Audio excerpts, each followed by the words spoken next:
पूरे बंद कर दी जा रही है। 4000 यूनिवर्सिटी पूरे भारत में बंद कर दिया गया है।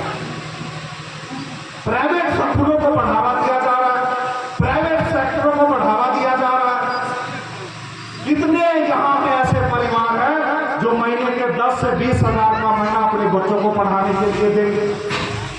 नहीं देंगे ना, हमें पता है। संविधान लागू हुआ 26 जनवरी 1950 को। इतने सालों से संविधान लागू होने के बावजूद कितने प्रतिशत हमारे दलित बहुजन समाज है, कितने प्रतिशत आपके IAS IPS है, कितने डॉक्टर इंजीनियर वकील है? तो आखिर हम करें तो करें क्या? इस बात को समझना होगा। जिस कारवा के लिए डॉक्टर बाबा साहेब अम्बेडकर की हत्या हुई, अरे जिस महापुरुष ने महात्मा बुद्ध के विचारों को अपनी वाणी के माध्यम से आप लोगों के तक पहुंचाया, कभी आपने सोचने का प्रयास किया संत रविदास की हत्या की? कितने लोगों को पता है कि आपके बाप दादाओं की हत्या कर दी जाती थी और उस हत्या को छुपाने के लिए मनुवादी लोग उसको चमत्कार में बदल देते थे। आपके समाज के महिषासुर की हत्या होती है तो उसको काल्पनिक दुर्गा से जोड़ के उसके हत्या को वध बोल दिया जाता है। जो समझ में अच्छा लगे उसका वध हुआ, हत्या हुई। अगर ये बात प्रचार में लाएंगे तो ये बहुजन समाज जागेगा, अपने बाप दादा का बदला लेगा। हत्या हुई ये बात नहीं बोलते, वध हुआ। ऐसा सोचा वध हुआ था, क्या नहीं हुआ, हत्या हुआ। तो वैसे संत शिरोमणि रविदास जी का वध नहीं, हत्या हुआ। लेकिन आपके बीच क्या प्रोपगंडा फैलाया गया कि संत रविदास जी का जो है उन्होंने अपना सीना चीरा, उनके सीना से जनेऊ निकला। गलत प्रचार, गलत प्रचार हमारे समाज के बीच में ही मनुवादी लोगों ने फैलाया।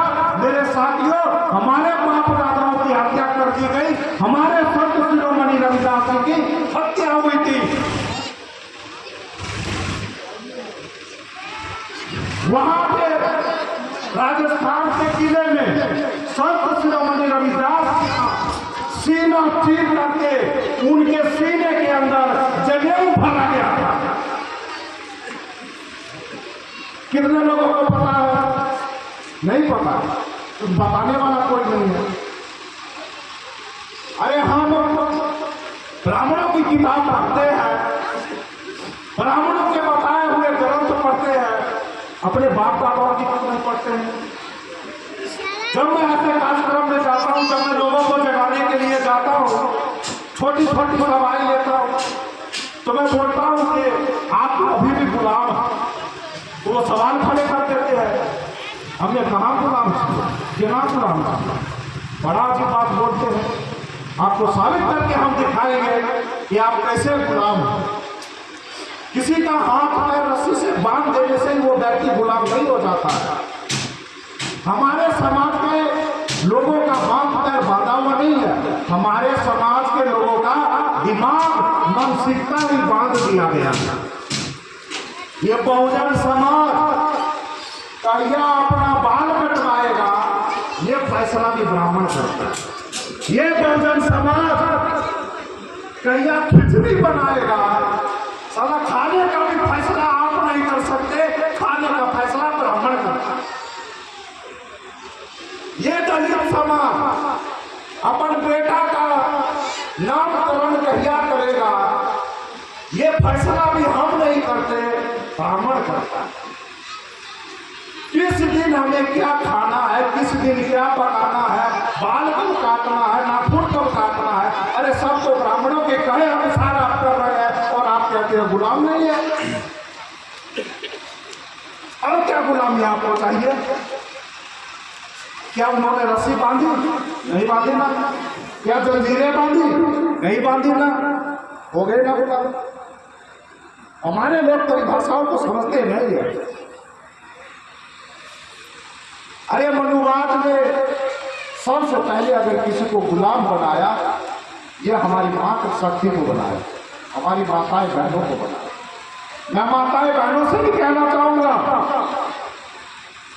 कि आप जो अपने घरों में सत्यनारायण झूठनारायण की कथाएं करवा रहे हैं, अपने घरों में जागो महादेव सुतो महादेव कर रहे हैं, कभी बाबा साहब अम्बेडकर जी का जीवनी उठा के पढ़ लीजिएगा। आज अगर आपके शरीर पे कपड़ा है, मेरी बहनों मेरी माताओं, माफ करना मेरे शब्द अगर आपको बुरा लगे, अगर आपके ऊपर शरीर पे कपड़ा है, ये हमारे डॉक्टर बाबा साहेब अम्बेडकर की वजह से है। अगर आपने शिक्षा प्राप्त किया है, अगर आपने 10वीं 12वीं इंटर BA पास किया है, आप टीचर बन गए, बिहार पुलिस बन गए, इंजीनियर डॉक्टर वकील बन गए, ये डॉक्टर बाबा साहेब अम्बेडकर जी का देन है। कभी पढ़िए अम्बेडकर जी को। खाली माला चढ़ाने से, फोटो रख लेने से, मोबाइलों पे लंबी लंबी कॉपी मार के पेस्ट कर देने से हम अम्बेडकरवादी नहीं कह रहे हैं। बड़े जोरों शोरों से हमारा समाज नारा लगाता है, बाबा साहेब तेरा मिशन अधूरा, हम सब मिलकर करेंगे पूरा। क्या मिशन था डॉक्टर बाबा साहेब का? कि आप आए, माला चढ़ाए, फोटो खिंचाए, घर में जाके सो जाए? क्या ये मिशन था? क्या बाबा साहेब इसके लिए अपने 4 बच्चे कुर्बान कर दिए? क्या माता रमाबाई इसलिए उन्होंने भी अपना प्राण त्याग दिया? मात्र 35 साल की उम्र में डॉक्टर बाबा साहेब अम्बेडकर जी की पत्नी माता रमाबाई मर जाती है। डॉक्टर बाबा साहेब अम्बेडकर जी का अंतिम बेटा राजरत्न अम्बेडकर, जानते हैं बाबा साहेब ने क्या बोला था अपनी पत्नी को? कि रमा, मैं इस देश को जो एक व्यवस्था देकर के आया हूं, मैं इस देश के बहुजनों को जो शासक वर्ग बनाने के लिए, इनके लिए व्यवस्था लेकर के आया हूं, और किसी भी रानी के पेट से राजा पैदा नहीं होगा। अब हर मां के पेट से राजा पैदा होगा। मैं वो व्यवस्था लेकर के आया। 1930-31-32 में राउंड टेबल कॉन्फ्रेंस के लिए डॉक्टर बाबा साहेब अम्बेडकर इंग्लैंड जाते हैं।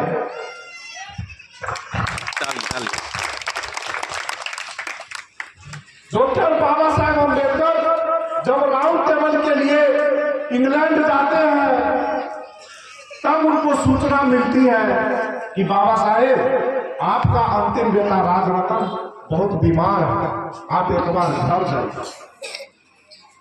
डॉक्टर बाबा साहेब अम्बेडकर जानते हैं क्या बोलते हैं? कि मैं एक बेटे के लिए करोड़ों बेटों की कुर्बानी नहीं दे सकता। जब वो अपने घर जाते हैं बेटा से मिलने के लिए, चौथा बेटा मरने वाला था, चौथा। बड़ा बेटा यशवंतराव अम्बेडकर वो जिंदा रहे, 4 बेटे, 3 बेटा 1 बेटी मर गए। किसके लिए मरे? वो आपके लिए, मेरे लिए मरे, अपने लिए नहीं मरे। अरे वो तो इतना ज्ञानवान थे, 9 देशों की भाषाएं जानते थे, 32 डिग्रियां थी, विश्व रत्न कहलाए।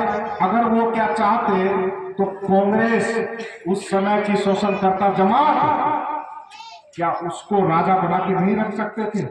अम्बेडकर ने वो भी ठुकरा दिया। तो जब राजरत्न अम्बेडकर को देखने के लिए गए, राजरत्न अम्बेडकर डबल निमोनिया से तड़प रहा था, छोटा बच्चा था।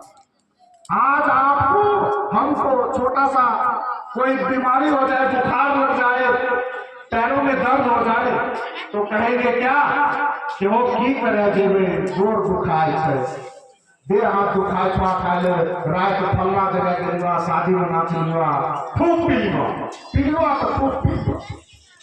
लेकिन बाबा साहेब अम्बेडकर जी के कारवा के लिए नहीं आए। लेकिन बाबा साहेब अम्बेडकर जब अपने बेटे को गोद में लेते हैं, वो राजरत्न 2 साल का बच्चा तड़प तड़प के डॉक्टर बाबा साहेब अम्बेडकर के गोद में दम तोड़ देता है, दम तोड़ देता है। जब वो बच्चा मर जाता है तब माता रमाबाई अम्बेडकर का कलेजा फट जाता है, वो रोने लगती है और वो बोलने लगती है कि मेरा तो कर्म फूट गया है कि तुमसे मेरी शादी हुई है, ना तो मैं परिवार का सुख भोग पाई हूँ, ना बाल बच्चों का सुख भोग पाई हूँ। अरे तुमने तो बोला था कि मैं इस राज रत्न को इस देश पे राज करने लायक बनाऊंगा, अब तो मेरा राज रत्न भी नहीं है, अब इस देश पे कौन राज करेगा। उस बेटे को दफनाने के लिए, उस मरे हुए बच्चे को दफनाने के लिए वहां के लोग कहते हैं कि डॉक्टर बाबा साहब अम्बेडकर बच्चे का अंत विधि करना है, कुछ खर्चा लगेगा, नए कपड़े देने पड़ते हैं, कुछ रुपया दे दीजिए तो हम इस बच्चे का अंत विधि कर देंगे। जानते हैं उस समय डॉक्टर बाबा साहब अम्बेडकर अपने फोटो में हाथ डालते हैं, 1 रुपया नहीं होता है उनके फोटो में, 1 रुपया। तब माता रमाबाई अम्बेडकर अपना साड़ी फाड़ देती है और उस बच्चे का कफन बनाती है। तब जाकर के बाबा साहब अम्बेडकर का चौथा संतान राज रत्न अम्बेडकर का अंत विधि किया जाता है। इतना कुर्बानी देने के बाद खुद मर गए डॉक्टर